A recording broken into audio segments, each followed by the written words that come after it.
And good afternoon, Coronarites and Grey Liners. This is vk3sl. We're testing here on 160 metres, usual thing, dinner music or dinner modulated sound. Doesn't quite have the same ring about it, does it? Anyhow, we do stuff here at this time, at this point in time. And, well, it's all about testing, and that has to be said because, yes, everyone, deserves to have modulated material to test their receivers, and I've got a system here that needs to be stressed and tested. It gets a lot of stress, and we've had a lot of issues along the way, but that's part and parcel. Anyhow, as per usual, we have a Vitatonic. Now, another one of these remarkable associated recording program service transcription records from the 1930s.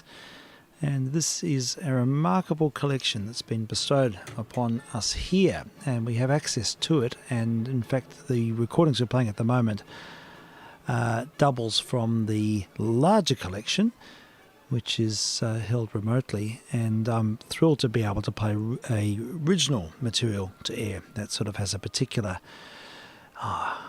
particular theatrical element to it. So these records have got really, they're very hard to read, and of course they've got stamps and official notifications all over the labels.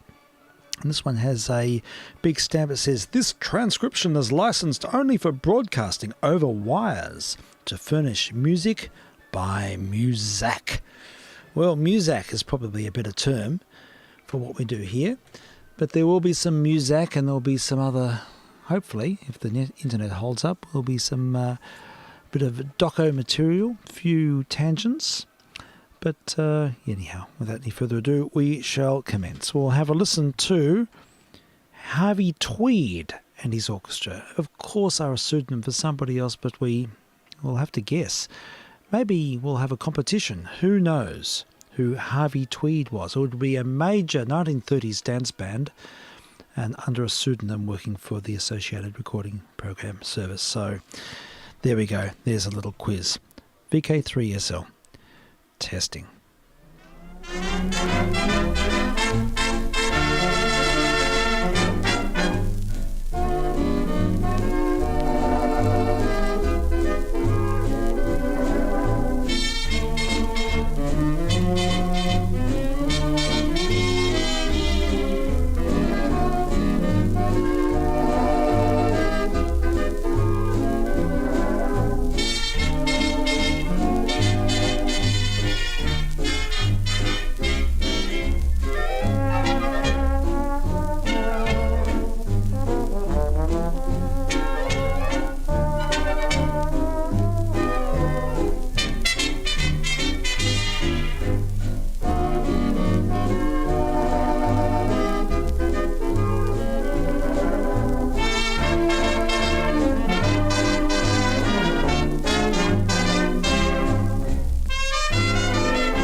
For two can be a cozy rendezvous.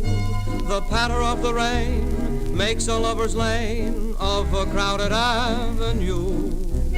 Cloudy skies are so blue for those who wander two by two. But I don't see the sun, I'm the only one neath one umbrella for two. Raindrops teeming on every happy pair. They go dreaming, everyone a rainbow millionaire. One umbrella for two can be a cozy rendezvous. But no one seems to see there's no one here with me neath one umbrella for two.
that sounds good. It sounds amazing in here. These are recordings from the 1930s issued via the Associated Recording Program Services. They're transcription records used for incidental play on the various networks.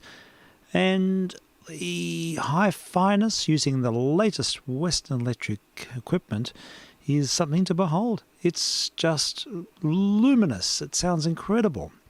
And the big speakers in here, it is just a larger-than-life sound. And to think that they had the technology back in the early 30s to do this, to make music become real, to become actual, to be able to bring music into the, I suppose they weren't bringing it into the speakers because people had little radiograms and it all probably sounded crap. But the great thing is that the original recordings exist and we can enjoy them 3 generations later. So that's amazing. 1930s, folks. So that goes way back. Where were you in the 1930s? Where were your parents? Where were your parents' parents? These are important questions, and when we consider the veracity of our program services and things... Oh, yeah, look, I'm raving. Right, what next? Next we have, in the vein of testing, we have some modulated sound by Mr. M. We have had a feature this week featuring Mozart's Symphony No. 41 in C, K551. This is commonly known as his Jupiter Symphony, his last symphony. And the final movement, Molto Allegro, is one of the archetypal grand pieces of all time. It is just a complete masterpiece in orchestral scope, in flavour, and counterpoint. I mean, counterpoint, it is so rich, it's Bachian in conception. It is remarkable. But a most important thing is not all those technical things, but rather the emotion it imbues, and it's got this great surge of joy and celebratory zeal. Yeah, so we've been playing different interpretations of this work every night. So this is our third, and there are a lot more to go. So I'm going to keep harping on this one because I need the symphony. It's become a bit of a life force. And I have to say, it proves that Mozart is not dead. When you hear music like this, you realise that the spirit, indomitable spirit, just keeps on going. Anyhow, we've got a rehearsal. We've got a recording from Mr. Toscanini, a historic recording tonight, reissued. It's from the NBC Symphony Orchestra, recorded in that notoriously dry acoustic of 8 Haggis Studio in New York. And so that's an interesting story in itself. But the great thing is a dry acoustic may not be as accessible on so many levels, but it reveals so much of the detail. And that's what Toscanini wanted. He wanted people to hear the forensics in the music. It's whip crack perfection. It's sculptured sound. So let's hear it. This is an early historic recording of the work we just mentioned. vk3sl, Going Nuts.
Well, there we go. Another dose of electric Mozart. Recorded in 1945, that was with Toscanini and his indomitable spirit expressed through the Jupiter Symphony, the last movement. Oh, such exultant music. It's music of all time. All right then, yes, people are sick of hearing me wax lyrical about this. I commend the piece. There's some great analysis of it online as well, actually, but it doesn't... I don't need to analyse this piece. Just listen to it. Okay, well, I was going to do a bit of a feature tonight, and perhaps later tonight. This might be a teaser. A bit of a feature on Laurie Spiegel, who was a American composer. She is. She's still alive. And electronic music exponent, and she was a very diverse and fascinating person. She did all sorts of amazing things, and she worked at Bell Laboratories for quite some time in the computer graphics area, then in electronic music composition using the Bell Labs equipment. And yeah, there's some really significant aspects to her career, which I'm not going to reveal now because they may be revealed later on. So what we'll do is we'll provide a bit of a teaser. And I should mention that tonight, Late Night Missions, I'm hoping to bring in via Zoomomatic, bring in Mr. Frank. And it'll be great to have Frank as a co-host. So that should happen in the second half of my missions. I want to make sure that everything's settled down and working first. But that's the plan. So we'll be putting out a call for Mr. F, so yes, or Mr. JR, and we'll hopefully have a bit of dialogue, and we may precede that with some more of Laurie Spiegel's music. So anyhow, we'll set the scene and have a listen, first of all, to a piece she wrote in 1975 called Drums. This is vk3sl testing.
vk3sl testing on 160 metres, listening to the music of Laurie Spiegel.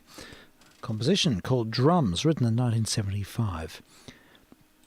Follow on with an interview. Well, it's a part of a documentary actually, and it's sort of navigates around. It's you'll find that it'll provide some insight into the art of Laurie Spiegel, and her particularly this episode is about her involvement with Bell Labs in her early days, and we might feature another short segment later on this evening. So just a reminder that we do have late night missions tonight, and starting at 11:30, same frequency, and we're hoping to bring Frank into the fray. So hopefully that'll work out. And another reminder that we do have a streaming service. If you wish to be entertained, you can find a stream on YouTube. Just look up my call sign, vk3sl. And there is a channel devoted especially to these missions, and you can just dial it up and navigate and jump on board and listen to it in its full expression, sonic expression. And yes, if you wish to be entertained. Of course, if you're listening on air, if you're listening on 1868 kilohertz in the narrowband FM mode, or maybe you're listening on a AM receivers with slow slope detecting, but whatever means, if you are listening off the air, yes, you're absolutely prohibited to be entertained. I say that with conviction because really the amateur airwaves are not for entertainment, and I'm a strong upholder of that principle.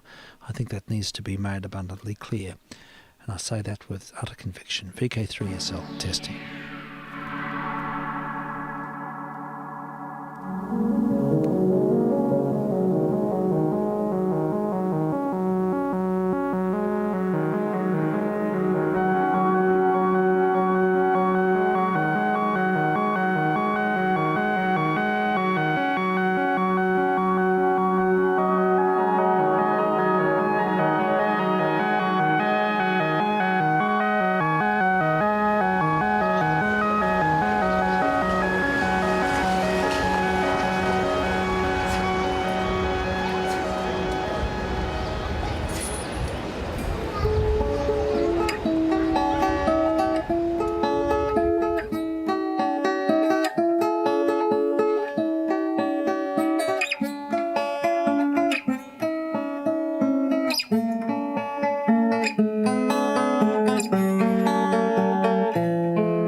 Most of the time that I was out there, I was what they call a resident visitor. I was given a resident status and the right to come in and use the lab and the equipment. And I didn't pay for it, and I wasn't paid for it. But then with the Hal Alice system, then they actually hired me because they needed, to program and to compose for that one. And so I did end up getting hired and paid.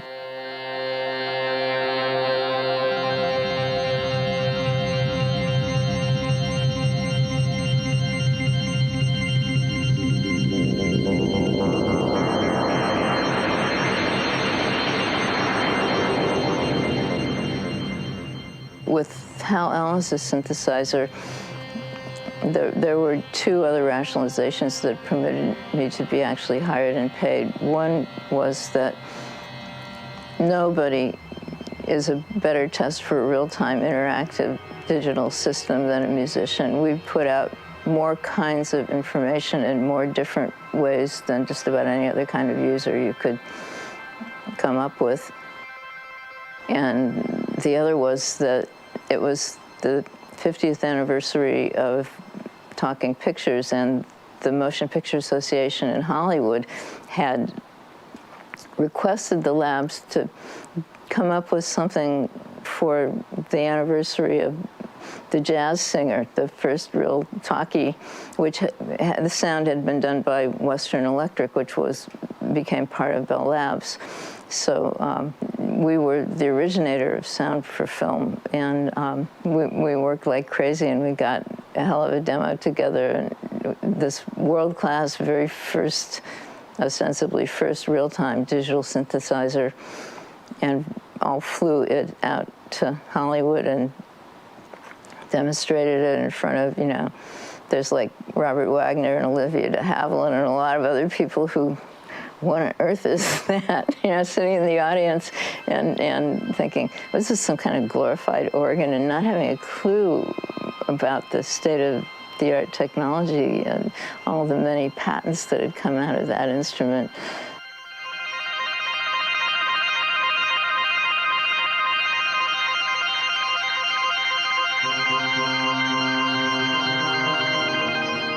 There's a piece up on YouTube that's had quite a few reviews of me playing that instrument using interactive software that I wrote for it. In C, when C was still a brand new language under development, and the hardware was under development, and the compiler was under development, and the operating system, Unix, was still really new, and you just never knew when something didn't work, if it was hardware that wasn't working, or a bug in the compiler, or they had just changed the compiler in a way that no longer accepted the code that you had just written. It was pretty crazy, and we were under a very tight deadline because this thing had been scheduled at the Hollywood Palladium, and they put this thing up on a big revolving platform, unbeknownst to us, and of course it's got all these cables that connect it to, and this thing starts rotating, and they managed to stop it rotating just before all the cables would have snapped. It was just like such an adventure. God, but we got it. It talked. It simulated. It was a general purpose signal processor that could do lots of stuff. But my job was to come up with music. It was still very easy, relatively easy, to create sounds that had simply never been heard before, sounds that could never have existed before. It was all new. On the other hand, those of us who did that took a lot of flack. We were coming out of the period when computers had always been the sole province of unfriendly parties. I mean, the military had them, the insurance companies had them, the phone companies and large utilities had them, the government had them, but individuals didn't have computers yet. There were no personal computers. They had a very dehumanized and menacing persona to the general public. If you remember some of those 50s sci-fi films, like The Forbin Project was one. Computers, that could take HAL in 2001. Computers were intelligent beings who were likely to totally want to destroy humanity. Anyway, so we took a lot of flack for dehumanizing music. The idea of using a logic-based system like that to create what had always been an intimate, personal, human expression was completely incomprehensible to most people, and it was very hard to convince people that this was a medium capable of being an absolutely wonderful, creative medium of expression. Then, of course, there was this major revolution, increasingly throughout the 70s, where by the end of the 70s, you got the Apple II, their own personal computer at home that they could do stuff on, and that was an absolute revolution. It was a real counterculture, the personal computer counterculture. It was an alternative culture. I mean, Timothy Leary thought later, when he had an Amiga, that was like, that the computer was the next generation's version of LSD and the surest path to enlightenment. I got to hang out with Timothy Leary, actually, a bit during that period. He was totally out there. But yeah, once people started being able to have them, it was just an amazing transformation.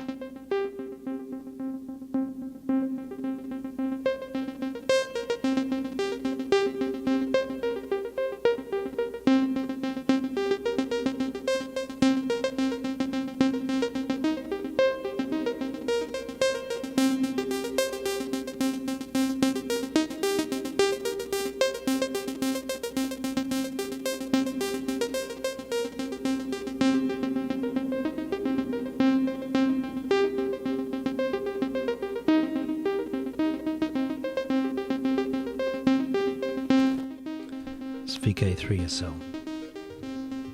We've been listening to a retrospective on Laurie Spiegel. We'll continue this tonight. There are other episodes in the series, and we'll follow on with some rather extraordinary work she did, which has profound significance for what NASA were doing in the 1970s. I won't say anything else because there is a great story there which we'll unpack a little bit later on. But just to extend this little teaser, we'll hear a work of hers called The Expanding Universe, a work written in 1980. So I'll put this on in the background and we'll let this ride out for the next little while. vk3sl. Testing.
It's vk3sl. We've been listening to the music of Laurie Spiegel and some of her work, just a part of her work, called The Expanding Universe. It was released in 1980. Well, there may be another sample of that this evening, but we will finish up our afternoon missions with something that's, well, something that's quite profound. We'll hear the playback version of the Andante from the Italian Concerto. vk3sl testing, and we'll be back this evening, and we'll look towards establishing a good program. Heard from Frank, and it looks like we'll have some Zoom comms about 12:30. Missions start at 11:30, and there'll be a range of modulated sound, a whole range of unusual, bizarre meanderings. Who knows where that'll take us, and then we'll get on the straight and narrow and have a good old chinwag with Mr. JR. All right then, until next time, this is vk3sl testing.